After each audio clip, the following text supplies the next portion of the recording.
Hey everyone, Eric Hurst here. It's Monday, October 12th. Had to check the date, kind of losing track of time here. The autumn season is flying by. I was out in Vegas for a couple of weeks climbing in some of the high terrain limestone, and now I'm home catching up on things and preparing for my next little visit to a climbing area, this time Red River Gorge. So if you're going to be at the Red in the coming weeks, perhaps I'll run into you and can answer a question live. Today's Trading Cafe is going to be dedicated to you. Your questions answered. I see about a dozen questions already entered in here along in the comments box side of the screen. If you have a question you want answered relating to training, nutrition, recovery, outdoor climbing performance, gym climbing, you name it, it's all open for play here. Type in your question now, and I'll see how many I can get through in the next 30 to 45 minutes. Now, every episode, if this is your first episode, there's two things always do start. One is a shout out to somebody who's done something impressive or noteworthy, or just something I want to comment on that somebody performed since the last episode. And this time around, I got a few. This just came in a few minutes ago. Jonathan Segrist sent his project at 5G. So shout out to Jonathan for his route New World. Yet to be graded, but I was out at his 5G wall a couple of weeks ago, and he's got some projects bolted up, all of which I would imagine are 9A or harder. So 514 plus or harder. So that's the type of grade we're talking about that Jonathan has just authored. So we'll have to wait for somebody else to sound in on it. Also, shout out to Stefano Gastolfi, did the second ascent of Change. That was the world's first 515C put up by Adam Ondra several years ago. I guess, 2012, 2013, Change was put up. And, Flatanger Cave, not the destination for most climbers, but if you like steep, hard, then it is the place. And it's so great to see Stefano get back and send that route. Who knows, maybe he will take a look at Silence now that he's done. Stefano's done 2 15Cs now with Perfecto Mundo being done recently. So no doubt Stefano is one of the hottest climbers on the planet right now. Here's one, an old favorite, David Graham, an American climber who's been around forever, has climbed hard routes for the last 2+ decades, did a 515B. So shout out to David Graham for Ollie Hawk sit start extension 9B. And then finally, Matt Foltz, V16, his first V16. That is near the very top of the bouldering grade scale. There's only a handful of climbers in the world that climb at that level, and Matt is one of them. And no doubt there will be more V16s coming from Matt. And by the way, I'm especially personally pleased because Matt Foltz and Jonathan Segrist are PhysiVantage climbers. My brand, PhysiVantage, is a performance nutrition company for climbers that we launched about 2 years ago. And now thousands of climbers around North America are using the products, and even some in Europe, though it's difficult to get your hands on in Europe. I hope to have European distribution set up in the future. Okay, so we've taken care of the shout outs for this episode. Before we get to your questions, the final thing we have to do is commune together over coffee. Now, typically we toast coffee cups together virtually, climbing friends, talking, training for climbing, and drinking coffee together. That's what Training Cafe is all about.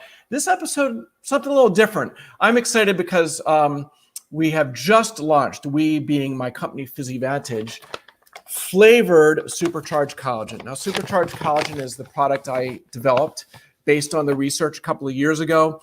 And it's a tendon and ligament and joint support supplement. There's good research backing up the product. And we have just launched 2 flavors, this being the vanilla flavor, and it tastes really good and it is very effective. So I'm doing my little shake up here in the PhysiVantage shaker cup. And just so you can see what this stuff looks like, let's just dump it into the cup here. Perfect. 12-ounce serving of vanilla supercharged collagen. So I'm going to toast to you with this, because when I'm done with the video, I got a workout to do. In fact, if you hear any screaming in the background, by the way, no, there's not a torture chamber here at the Hearst residence. Any screaming you hear is actually my son Cameron. He's down in the climbing gym doing his workout. He's preparing for a climbing trip as well. So, again, any screams are a good thing coming from the Hearst house, not a bad thing. That is delish. Branched chain amino acids don't taste so good by themselves, but we've flavored them just right. No sugar, no artificial flavors. It's all natural. So it's a very clean product. And vanilla and chocolate. Okay, well, let's get on to the business, which is your questions answered. And so let me scroll up here and just see who we begin with today. Jim looks like he was first in with a question about core training. It sounds like he mostly does bouldering. He's wondering, should core work be high intensity or longer duration stuff?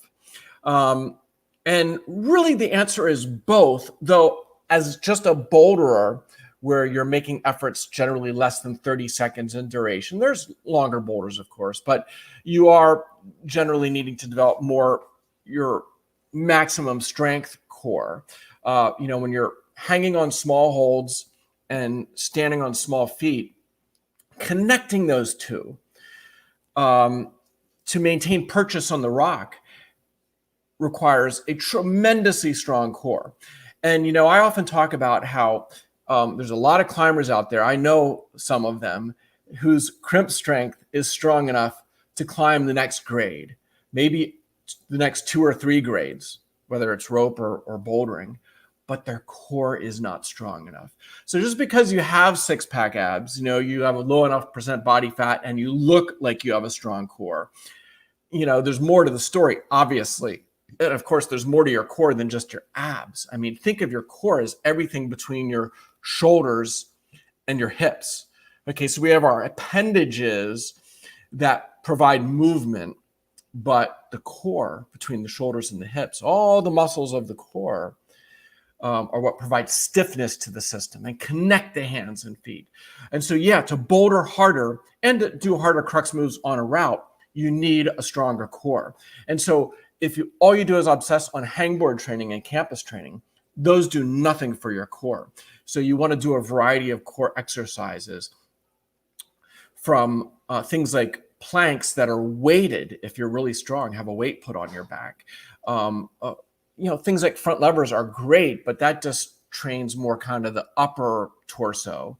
It doesn't do anything for the hip extension. So you need to do things that train the posterior chain, like some deadlifting, just a little bit of deadlifting, heavy, with good technique. You don't want to do a protocol that's going to result in hypertrophy of your hips or glutes or leg muscles. That would be a bad thing.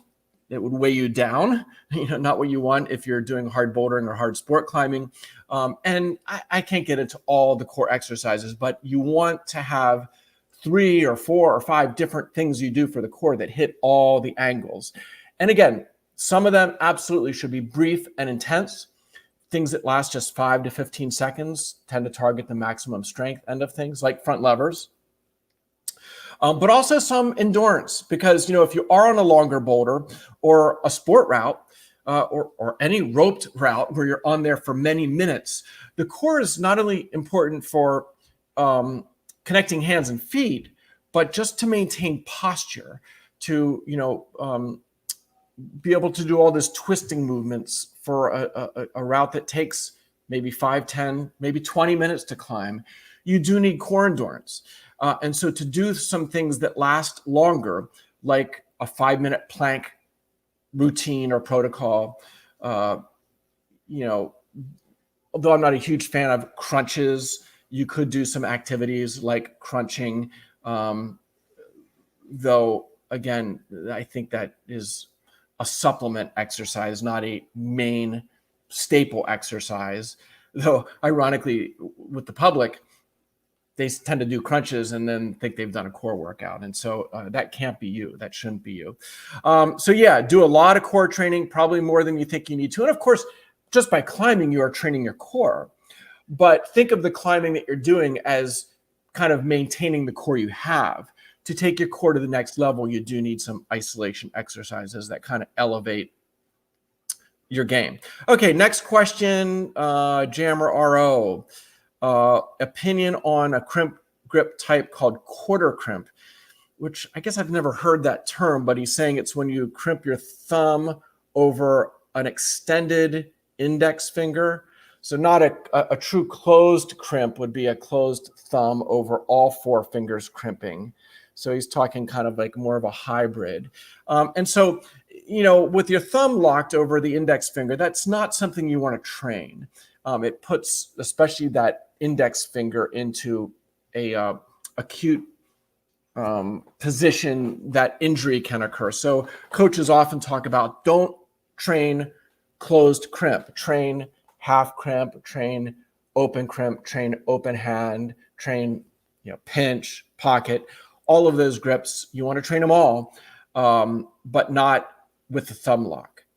Now you do need to develop thumb strength, but do it by way of pinch training exercises that target the last joint of the thumb, and that will pay off in making you stronger at that closed crimp. And to how often and how valuable is that thumb lock? Well, it really depends on the person. Some climbers really use it. Maybe it's an anatomical thing, or maybe it's just a habit they developed. I know just over the years watching Chris Sharma videos, you see him grab a hold and pull it in and lock over that thumb. And once he's got the thumb on, he's set for the next hard move. And so for some climbers, it becomes a big part of their climbing strategy. Others, you just tend to grab more open or open crimp and don't rely on the thumb. And so maybe it has to do with the length of your fingers and thumb or how strong your thumb is. You have to identify for you how important that grip is, and experiment with it. But don't train it. You can obviously use the thumb when you need to when you're climbing, but you don't want to train in ways that could be potentially injurious. Okay, on we go. Next question. What do I think about training 2 days per week, but at high intensity, 100%, when doing power, endurance, and max strength? Less is more. Yeah, well, definitely when doing maximum strength training, we're talking about your, weighted fingerboard hangs or one-arm fingerboard hangs or one-arm pull-ups, things like that. Typically, you would train 2 days a week, and yeah, less is more. It might, for most people, only take a few sets of those types of exercises, or weighted pull-ups, maybe 5 sets of 5 reps for weighted pull-ups.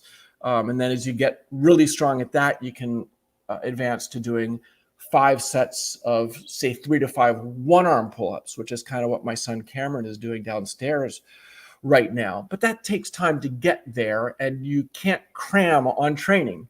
That's one of my favorite sayings, and it's so true. You can't cram when it comes to training. It's about a long-term investment, months and years of doing it right and doing it appropriately. You can't try to train like Adam Andra. The rest of his comment there was about how Andra trains 6 days a week. Yeah, he's also the world's best climber. So if you are the world's best climber or second best climber, then maybe you can train like Andra, but you're probably not, and nor am I. And so I need to train how Eric Hurst needs to train, and you need to train how you need to train. What is appropriate for where you're at? We're talking about not only your climbing level, but your training experience, the loading history of your tendons and ligaments adapt very slowly over months and years to the loading, frequency and intensity.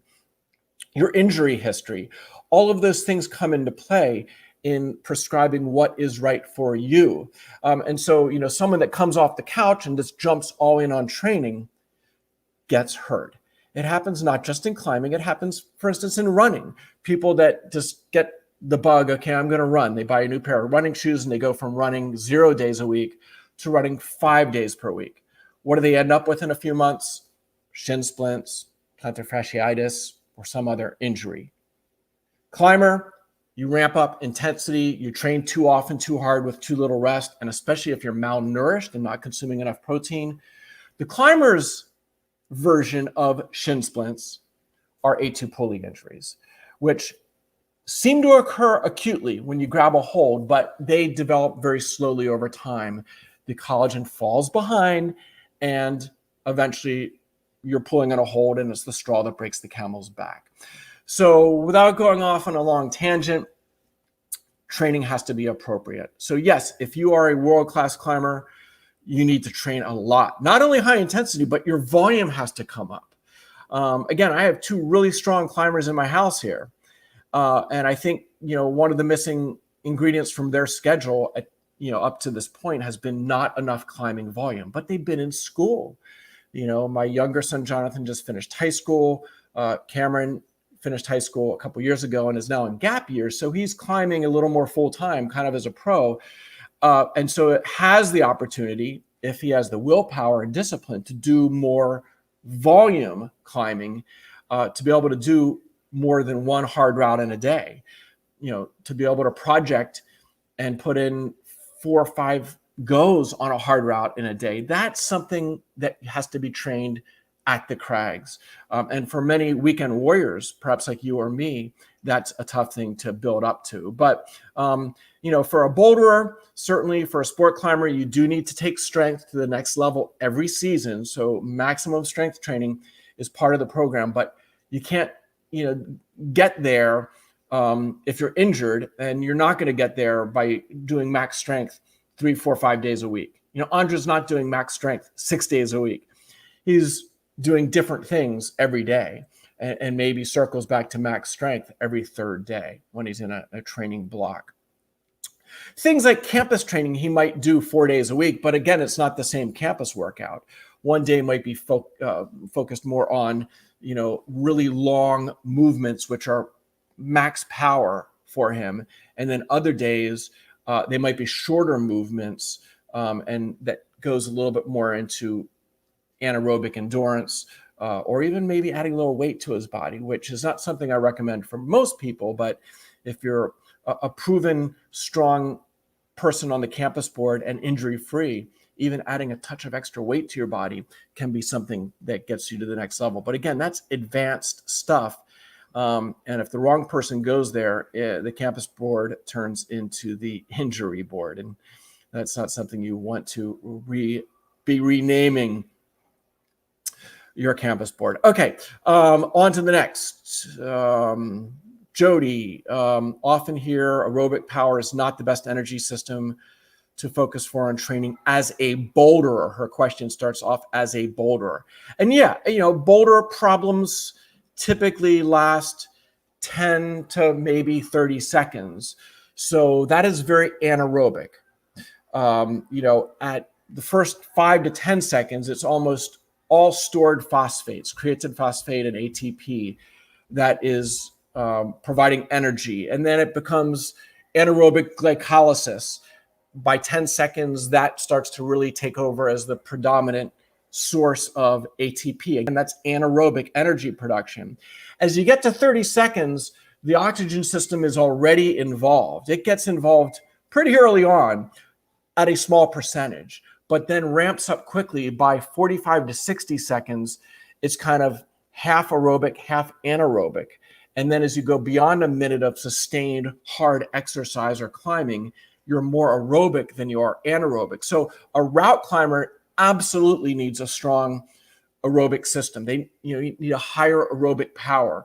A higher critical force or critical power is important to become very successful route climbing. Adam Ondra, I'm sure, probably in terms of climbing specific aerobic fitness, I would guess that he is the top if we tested climbers for critical power. Because to do a route like Silence, or for Stefano to do a route like Change, it's more aerobic than it is anaerobic. Now, you doing your V6 or V10 or V15, whatever your max grade is, 10 to 15 seconds of effort is mainly anaerobic. So if you're spending all this time doing aerobic energy system training, like threshold training and arcing and even 4x4 bouldering intervals train the aerobic energy system significantly.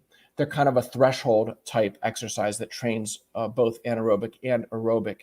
That shouldn't be where you're spending all your time as a boulderer. You should be doing more, in addition to bouldering, max fingerboard, hangboard, and some campus training if it's appropriate, and some 4x4s, because those longer boulder routes, you do get acidity, you do, your blood pH drops, you have high lactate contents that develop when you're on a boulder for 30 to 60 seconds. You get pumped. And so all of the adaptations that are unique to that anaerobic lactic energy system, you don't train those doing max hangs or campusing, not at all. So you do need to do some of that training that builds your anaerobic reserve. But that anaerobic reserve is a finite energy system. So you can't build it forever. You need to train max strength. And as a route climber, especially, you need to train the aerobic energy system long term. Those are the ones you can scale almost indefinitely. And so there is a pretty long and winding answer to, the energy system training topic is extraordinarily complex. And I hear people oversimplify it, and usually they get it wrong when they oversimplify it. It is very complex, especially applied to climbing, which is a stop and go sport. Climbing is not running. If you take energy system training from, a sprinter or someone who specializes in the 1600 meter or 5K, those are continuous sports. You don't stop and rest and shake out. You don't knee bar in the middle of a 1600 meter run the way Andra did on silence. And so there are some similarities to running and climbing in terms of training, but you can't just transfer what you've read about energy system training for runners to climbers.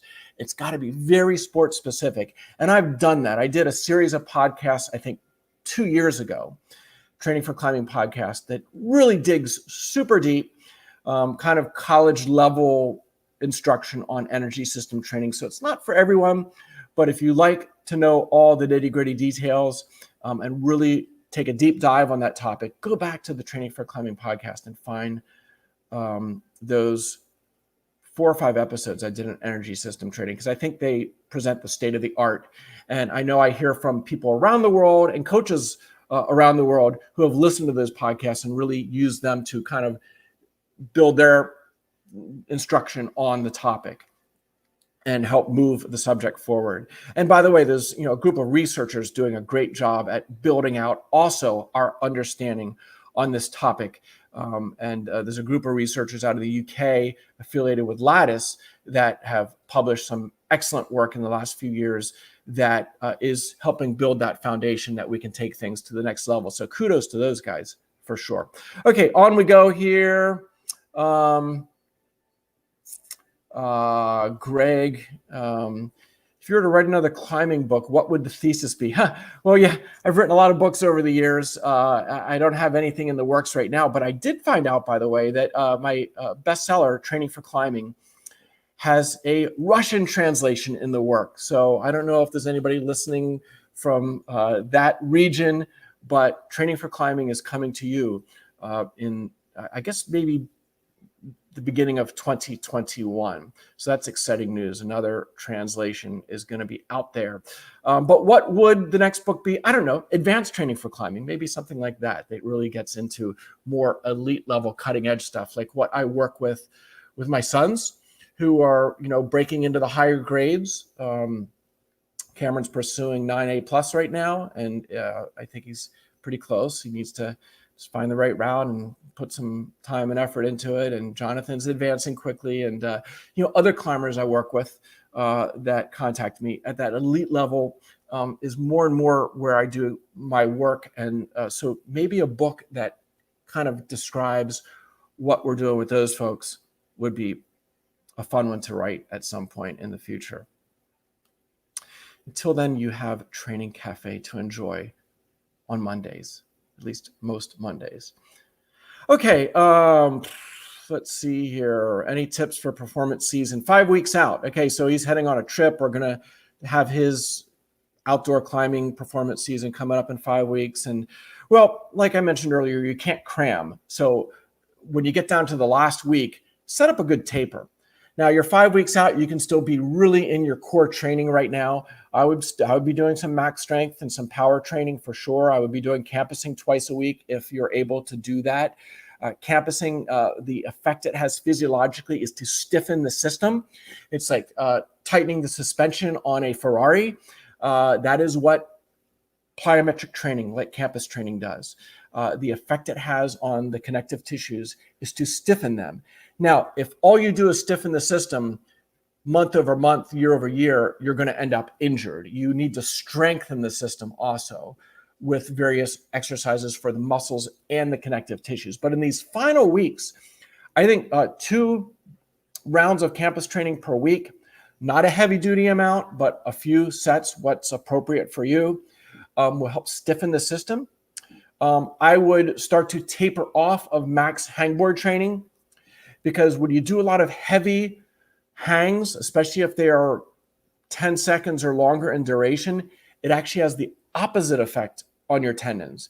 Long isometric hangs, the collagen fibrils in your tendons slide and break the crosslinks between them. And the crosslinks are what stiffen the system. So long isometric hangs break those crosslinks and actually make the system more compliant.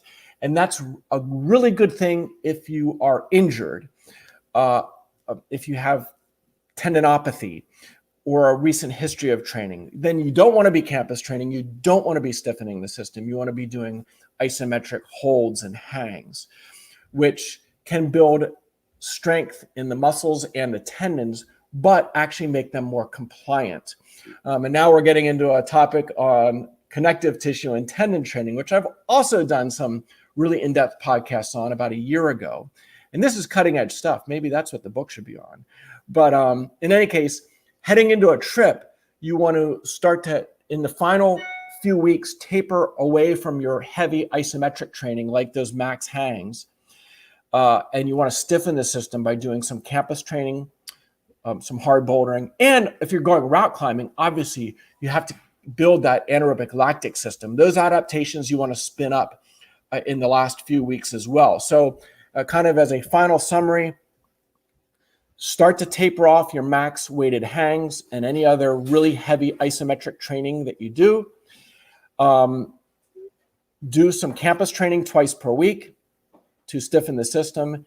And then probably 3 days per week, you want to be doing some very more endurance, pumpy, threshold type training, bouldering 4x4s, doing some route intervals, and maybe one day of arc training, which is a submaximal, lower intensity aerobic restorative type training. It's not going to build the aerobic energy system, but it's going to maybe make it more efficient and actually help with your systemic recovery.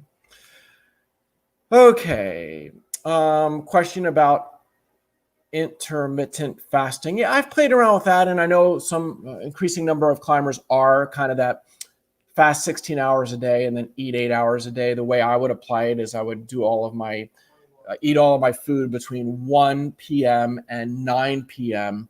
and then fast from 9 p.m. until the next day at 1 p.m. Now, if you're training really, really hard, I'm against that.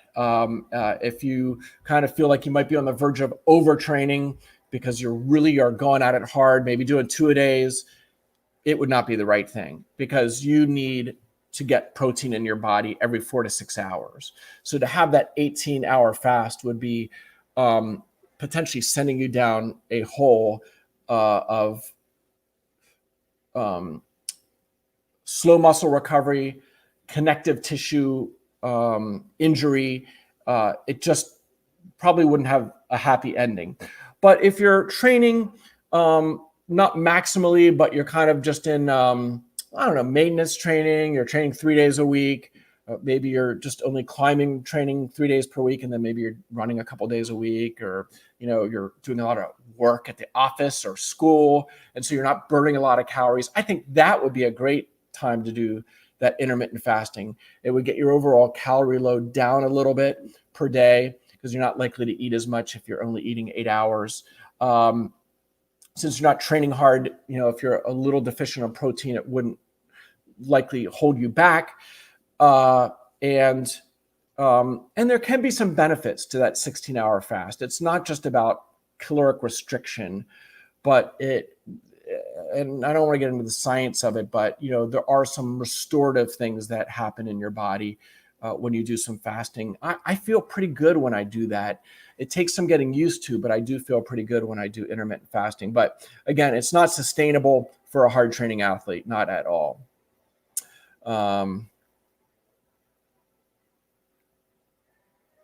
Tips for finger injury prevention. What are the most important tips? Okay, so let me just run down off the top of my head a bunch. First of all, every climbing and training session, have an extended warm-up. Don't walk into the gym and do 5 pull-ups and call that a warm-up. Have a more comprehensive warm-up. If you have the time to invest, a 30-minute warm-up, which is typically what we do when we're training here. The first 3 minutes of that, we do something aerobic. It could be pulling on a rowing machine. It could be jogging on a treadmill. It could be doing jumping jacks or jumping rope. It could be going out and running around the block. Something just to get your system, your heart beating, and blood circulating. Then you want to go more specific and do some finger extensions. I grab some dumbbells and do some finger rolls. I stand with the dumbbells at my side and do a set of finger rolls, thinking about loading the tendons, but not in a maximal way, quite the opposite. When you load tendons, you get synovial fluid moving around them. And actually, as you load the tendons, fluid moves in and out of them. That's how tendons are nourished. It's why you consume supercharged collagen before you train, not after you train, because you want this in your system, in your blood circulating when you're loading your fingers. And that is the research proven protocol for having a very positive effect on collagen synthesis. Now, muscles need fed after a workout, but tendons need ideally fed before a workout. Other things to warm up, some stretching, but not a lot of stretching. The finger flexors and the finger extensors, it's good as part of your warm up to stretch them out a little bit, but doing an excessive amount of stretching is not a good thing and could potentially disinhibit your nervous system a little bit so that you're not at peak finger force when you do train and climb. I like to do some massaging, again, just kind of warming the fingers and helping get the blood and synovial fluid moving in them.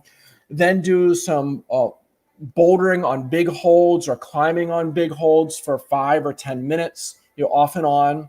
Get a light pump, and then graduate to doing some hangboard hangs. And what we do is we finish up our warm-up with some weighted fingerboard hangs and some weighted pull-ups to actually turn on the nervous system. So first, you're thinking about warming the body, getting fluid flowing, getting blood flowing, getting that light pump going. That's kind of the first part of the process. Then the last stage of the warm-up is turning the nervous system on. And you need to do that with a few fingerboard hangs, weighted fingerboard hangs, weighted pull-ups. And if you're disciplined and do that every workout, that's a huge step to injury avoidance. Now, still, injuries result from the collagen breakdown, at least the common, let's say, pulley injuries or tendinopathy, often, like shin splints and runners I mentioned, too much too soon. Their body needs time to adapt, whether it's the bones, the ligaments, the tendons, the muscles. They take time to adapt. They will all fall behind and become, and at risk of injury if you do too much too soon. And climbers are enthusiastic people. We tend to do too much too soon. More is better, right? because climbing's so fun. How could it be a bad thing? And it's not a bad thing, the climbing. It's the high intensity climbing and pulling on little holds and pockets and moonboarding or tension boarding endlessly, hangboarding every day. That will get you injured. And so the next thing is doing the proper amount for you. Now, again, the proper amount for you is not the same as it is for your climbing partner, who might be better or not as experienced as you, or it's not the same as Adam Andra, obviously. And that's something that I can't give you a rule of thumb. It has to be kind of sussed out because, again, we all have a different sports background and training history and climbing history and loading history on our tendons. All of those are factors. Genetics are a factor. Age is a factor. Diet and nutrition is a factor. How much you sleep at night is a factor. All of those things affect recovery, which is why the people like Andra who do train hard are getting all that other stuff right every single day. He's getting his diet right. He's getting enough protein. He's getting enough collagen-specific amino acids to support connective tissue recovery. He's sleeping enough. And he's varying his training enough so he's not stressing the tendons, the joints in the exact same way every single day. And so, yeah, you might fingerboard twice a week, but then you should maybe rope climb twice a week. There's a very different stimulus on your fingers and on your body as a whole. And so your training needs to be well-rounded and climbing specific, obviously, to produce results. And so working with a coach, I think, that's knowledgeable on these things can be a real help. To have that objective analysis and testing and opinion and adjusting your program month over month. If you don't have access to that coach, well, then you have to learn to be a self-coach. And lots of climbers get really good at that, kind of through trial and error, but also through getting educated. And that's where hopefully the Training Cafe and the Training for Climbing podcast and my books and all the other great content that's out there is helpful. What coffee am I drinking? Well, today I'm not drinking coffee. I am drinking supercharged collagen. But I prefer a darker roast, a more full-bodied, not real smoky, not real bitter. But I certainly don't like institutional coffee that, at least here in America, tends to be very weak and thin tasting. I'm waiting for somebody to say, what is your favorite beer? That would be kind of a IPA or American Pale Ale type thing. Okay, on to the next question here. No specific question, just wanted to thank you. Okay, I appreciate that, LP. And how are we doing on time here? 12:38. Okay, I'll answer a few more here. I've got a busy day, got some calls I need to take care of here, so don't want to get as long-winded as I often do with these questions here. Okay, PIP joint chronic synovius. Yeah, well, first of all, what is the PIP? The PIP is the middle joint here of your fingers. And some people get just chronically sore there. I mean, pretty much all active climbers have a little bit of thickening through there, which is not a bad thing. Now, it can become arthritis in some folks. Actually, for me at my age in my 50s, it's actually the DIP joint where there's a little more swelling and actually at times some pain in the long finger. But, those kind of chronic underlying or very subtle conditions kind of just come with the territory of hard climbing, especially if you're a crimper. And I can't say I had it when I was a younger climber in my 20s or 30s, but with each passing decade, that does become more of an issue.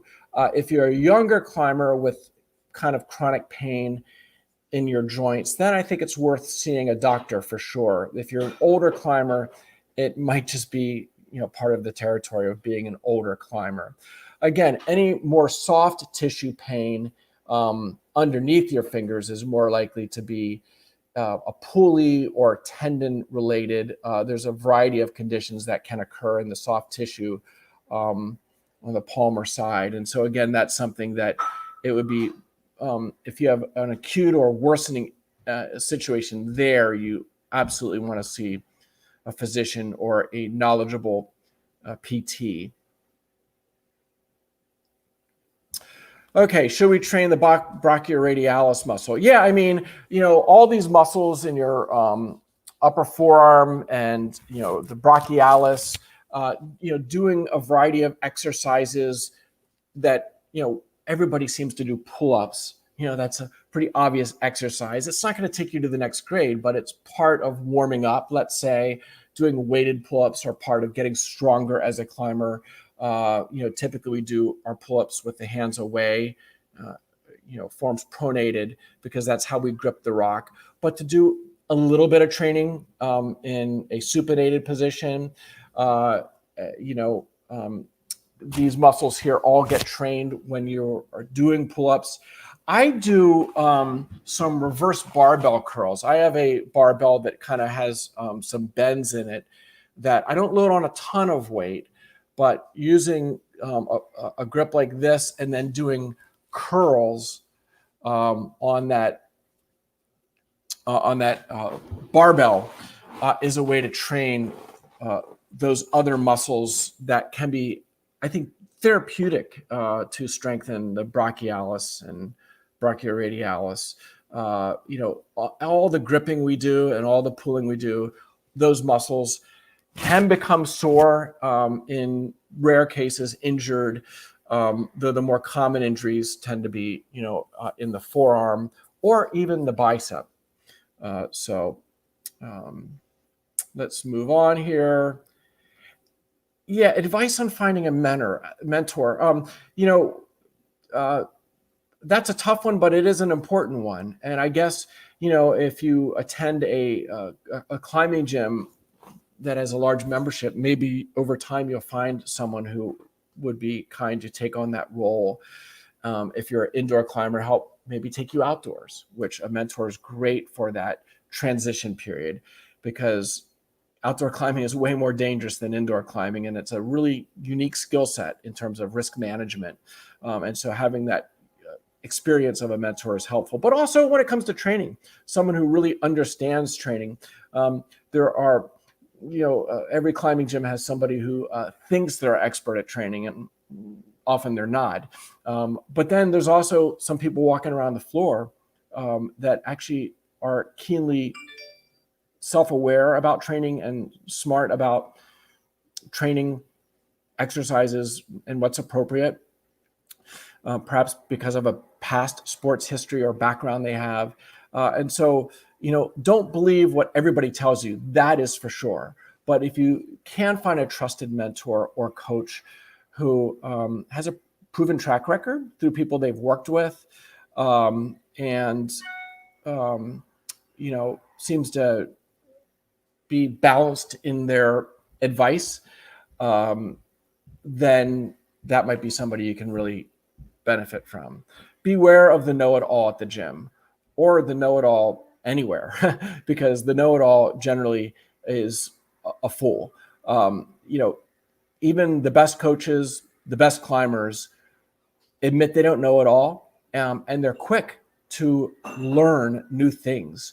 I find that the pro climbers I talk to and work with are some of the most curious climbers I discover or I run into. They're intensely curious because they're looking for that little nugget of information that can help them get the next grade. I mean, when you're advanced, it's hard to get the next grade.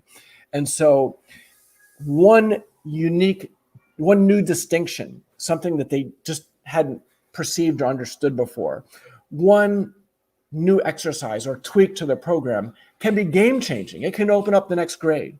And so the pro climbers tend to not be know-it-alls, even though rightfully they perhaps, should be, because to get where they got took a lot of knowledge. They have a wealth of knowledge. And same thing with the advanced coaches.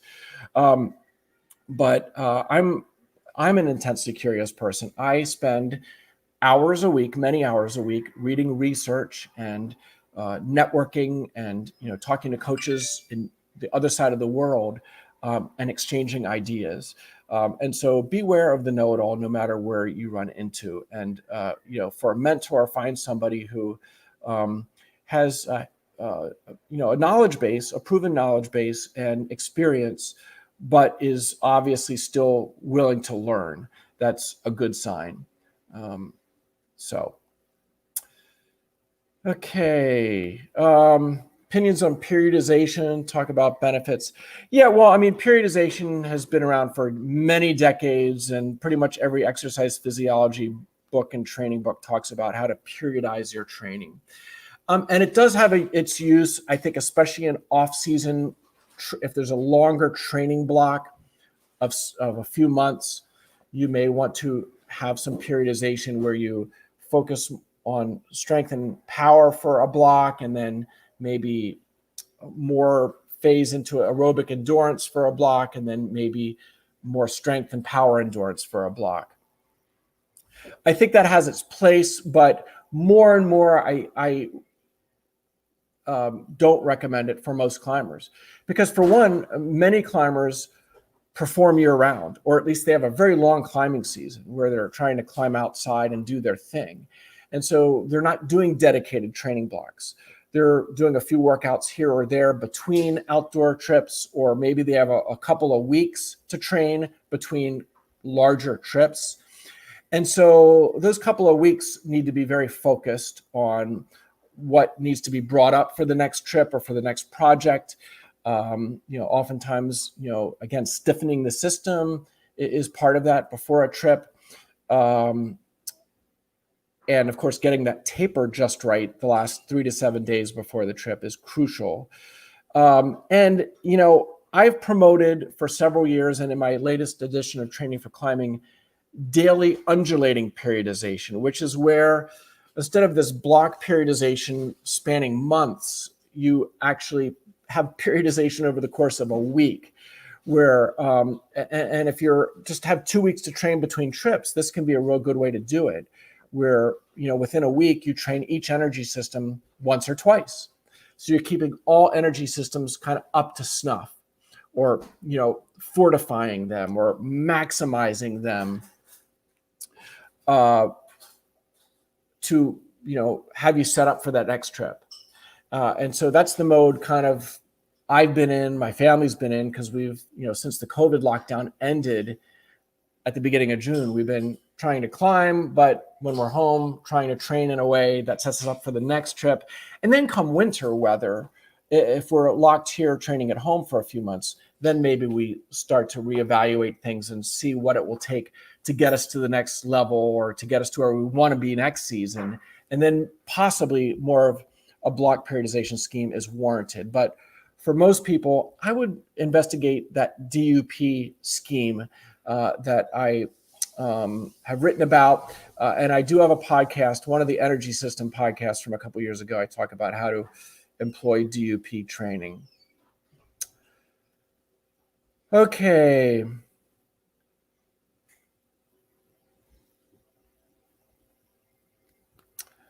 I'm trying to scroll through here and avoid things that are redundant. I see something about 4-3-2-1 training. Okay, the 4-3-2-1, that is a periodization scheme. It's 4 weeks of more generalized and climbing specific aerobic training. So it's submaximal climbing for volume, then 3 weeks of maximum strength and power, then 2 weeks of strength endurance and anaerobic endurance. So that 2 weeks is not a stamina type thing, but it's a very pumpy, it's endurance training that gets you pumped, like, 4x4 intervals and short sport route repeats at a climbing gym, and Frenchies and fingerboard repeaters, things that get you pumped. That's what that 2 weeks of endurance is about. And then the 1 week is a deload week or a rest recovery week to kind of let your body catch up. So that's a 10-week training program. And so, if you normally climb 4 days per week, those 2 or 3 rest days. You could do some generalized, aerobic training like running or swimming or biking and some antagonist training. I still think there should be 1 complete rest day per week. I think it's just nice to give your body and your brain 1 day off per week. But yeah, 6 days a week like Andra. I mean, you can do something 6 days per week that is physical. It just can't be the exact same thing.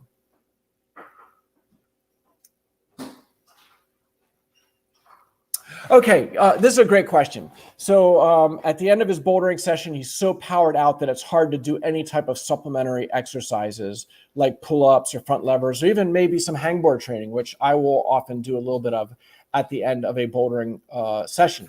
And the answer is you have to make your bouldering session shorter if you're going to do that stuff at the end. So you have to kind of make a philosophical decision. If you're going to a climbing gym for 2 hours, so you do a 30-minute warm-up, and then maybe you have 1 hour of bouldering where you're working problems, hopefully doing some near limit problems. Maybe you're doing some system wall, tension, moon type board training for an hour. Obviously a lot of rest within that hour. And then you have 30 minutes at the end that you could do some supplementary training. Many people don't have anything left because that hour of often on bouldering was an hour and a half or 2 hours or 3 hours. And their nervous system is shot. Their glycogen reserves are gone. Your muscle cells have intracellular glycogen stores that are limited. That's why we talk about that anaerobic lactic energy system is finite. You can't build it forever. It's not a gas tank you can just endlessly make bigger and bigger. So as a climber, there are biochemical adaptations that can make that energy system function better, and not kind of self-destruct as it does when it becomes very acidic inside your cells. But you need to build max strength, and you need to build that aerobic system because they kind of support and reduce your call onto that reserve. Now, again, I've gone off on a tangent here. Long bouldering sessions are not ideal. They become strength endurance sessions. They also become sessions that risk or tempt injury because you're doing all that near maximal crimping and pinching and all those shouldery moves. And that's just when bad things happen, And so I would say in your case, shorten the bouldering session enough so you have a little bit of gas left in the tank to do a few sets of weighted pull-ups and to do some core. If you're bouldering to exhaustion, forget that stuff. It's not going to be beneficial. You're not going to be able to do it appropriately as you've implied. And again, it just tempts injury. So a lot, again, to the kind of the high intensity type training and climbing, less is often more. Yeah, a highly trained athlete, a Megos, a Matt Foltz, people like that, they can boulder hard for a few hours because they've been doing it for years. They've very gradually built up this capacity and their connective tissue strength and their nervous system. Their brain has been rewired and adjusted in ways that allow them to do those longer sessions and also to have kind of an intuitive sense of when they're at their limit and when they might tempt injury. Smart climbers know when to say when in a session and kind of know, okay, I'm getting to that feeling where something bad might happen, and that's the end of the session. They don't let their friends talk them into going longer. You got to make the proper decisions for you. And so, certainly if you feel any pain anywhere in a finger or shoulder, you should end your session immediately and evaluate. Okay, Mountain Friend here with some nice comments. Thank you. I do appreciate the feedback. I'm not getting paid for these. I'm doing these. I often like to, I've been climbing for 40 years. I love climbing and I love talking climbing with people at the crags. But I don't have the opportunity to meet most of you at the crags. So that's the beauty of the Trading Cafe, is I can have this little conversation. Someday I'm going to figure out how I can do a Zoom or actually get you involved with video or even asking me live your questions. But right now, this interface seems to be working pretty well for getting there. Okay, here's a good question about the hangboarding and campus training at the end of the session, but some people do it right after their warm-up. Yeah, I mean, I do that sometimes too, but it depends what the goal of the session is. I talked about how during that 30-minute warm-up process, we end up, or I end up, and I recommend people end up with a few weighted hangs and maybe a few campus board to get that nervous system fully turned on. And then that puts you in a place where you're ready to go work a maximal project. Have a really good session on the bouldering wall or on the lead wall. But if you didn't have an agenda to climb or boulder a lot on a given day and you wanted just to make it more of a dedicated hangboard workout or max strength workout, you would finish that warm up with those weighted hangs and those few campus boards, and then go into maybe doing your weighted hangs protocol or your repeater protocol. Maybe you're doing 12 sets of repeaters to train strength endurance. Maybe you're doing 10 or 12 sets on the campus board if you're an elite climber with a lot of rest in between. And so the right time to do that would be after that comprehensive warm up, not after you've bouldered hard. You don't want to do 12 sets on the campus board or 12 sets of repeaters or do a max weighted hangboard workout after you've done a highly fatiguing bouldering session or roped climbing session. It would just dig a deeper hole for recovery. It tempts injury. You're not going to really have the energy systems working for you anymore. It just isn't smart to do that. Again, doing a couple of sets of something at the end, just kind of to get a little specific stimulus for max grip strength or for power. Yeah, a few sets after your bouldering session. But if you have a longer hangboard or campus session, well, then do your warm up and then do that session and skip the climbing for the day. Or if you do go climb, just dabble a little bit for fun, like some recovery climbing or a few moderate boulders. But you can't do it all. That's one of the biggest mistakes in training for climbing. And I know because I've been there. I trained this way for many years back in the day, is trying to do everything in a workout. Trying to do max bouldering, then trying to do bouldering 4x4s, and then doing some hangboard training, and then doing some campus training, and then doing some pump out laps on the wall until my forearms exploded. And boy, was I good at creating fatigue. And if you've done that type of thing, and I bet you have, you've finished up feeling like you had the most awesome workout because you were so destroyed, you were so fatigued. But you know what? The workout was largely a failure because A, it didn't have focus. You can't train all three energy systems at once in one workout. They need to be separated by days. Or if you're an elite climber, by 6 to 8 hours, if you're going to train two different energy systems in the same day. If you're trying to do it all in one long 4-hour session, what I've referred to in the past is kind of a shotgun approach. You just throw everything at the training wall and see what might help. Very ineffective.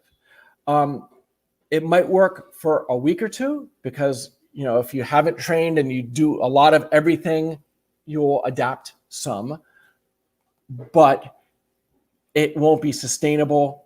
What you don't know is your connective tissues are falling behind and injury is not an if, but a when.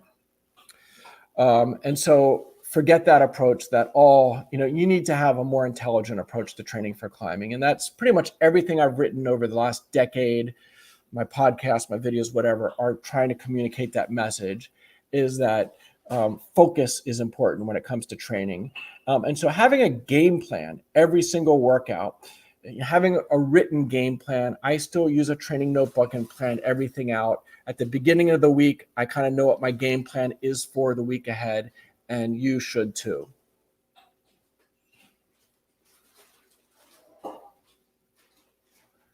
Okay, and I'm here at 1 o'clock, so I did succeed at going a full hour. What do you know? As much as I thought I would wrap things up early, that was not to be destiny, and I'm blaming you. Okay, and I see we still have 50 or 60 people here, so that's not a bad showing for a Monday at noontime. Spread the word. We'll be doing more of these, not every Monday, at least every other Monday. It's going to depend on my availability to the internet, whether I'm traveling or not. And many weeks, I'm going to have a main topic, as I've had the last few training cafes. But this time, I wanted to answer as many questions as I could. And I got through all but maybe 3. If I missed your question, I apologize. I hope I can get to it next time.